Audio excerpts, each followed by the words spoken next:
అస్మద్గురుభ్యో నమః. శ్రీమాత్రే నమః. పరమేశ్వరుని దివ్యపాదపద్మాలకు నమస్కారం చేసుకుంటూ వీడియోలోకి వెళ్ళిపోదాం.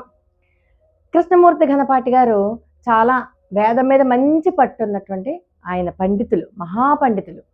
అలాంటి ఆయన ఒకసారి పరమాచార్య స్వామి వారి యొక్క సన్నిధానంలో, అంటే భక్తులందరూ కూర్చున్నారు, పండితులందరూ ఉన్నారు, అక్కడ కృష్ణమూర్తి ఘనపాటి గారు కూడా కూర్చున్నారు. ఆ స్వామివారికి కొద్ది దూరంలో కూర్చుని వేదం చదువుతున్నారు.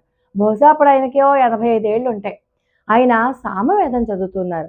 సామవేదాన్ని సుస్వరంగా చక్కగా చదువుతూ ఉన్నారు. సామవేదం చదువుతూ ఉండంగా ఈ భక్తులందరూ ఒక్కొక్కళ్ళు వస్తూ మహాస్వామివారి యొక్క దర్శనం చేసుకోవడం, మహాస్వామివారికి నమస్కారం చేయడం జరుగుతోంది. మహాస్వామివారు ఒక్కొక్కరికి కూడా ప్రసాదం ఇచ్చి పంపిస్తున్నారు.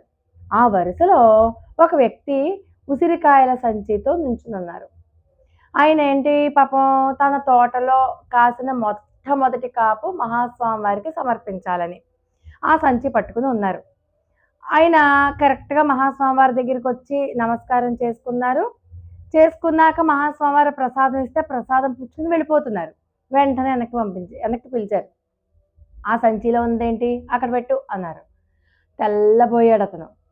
నా దగ్గర సంచి ఉందని, సంచిలో ఏవో ఉన్నాయని ఆయనకి ఎలా తెలిసింది అని. అయితే అక్కడ పెట్టు అనగానే పాపం అతను సిగ్గుపడ్డాడు.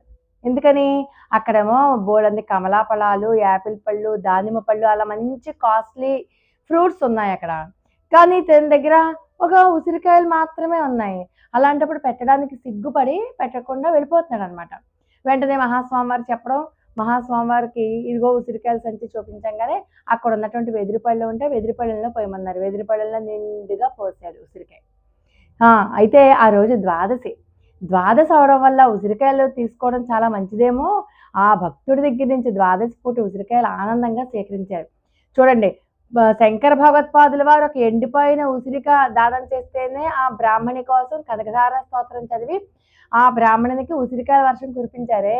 మరి ఈ భక్తుడి కోసం పళ్ళెం నిండా ఉసిరికాయలు స్వీకరించి ఈ భక్తుడి కోసం ఎంత భాగ్యాన్ని సమర్పించుంటారో కదా.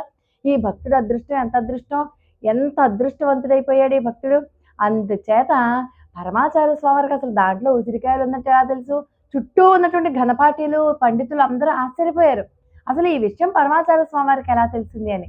ఆయన లోకాతీతులు, ఆయన సర్వము తెలిసినటువంటి వాళ్ళు. ఆయనకి తెలియదంటే ఏమైనా ఉంటుందా? అపార కరుణా సింధుం జ్ఞానదం శాంతరూపిణం శ్రీ చంద్రశేఖర గురుం ప్రణమామి ముదాన్మహం.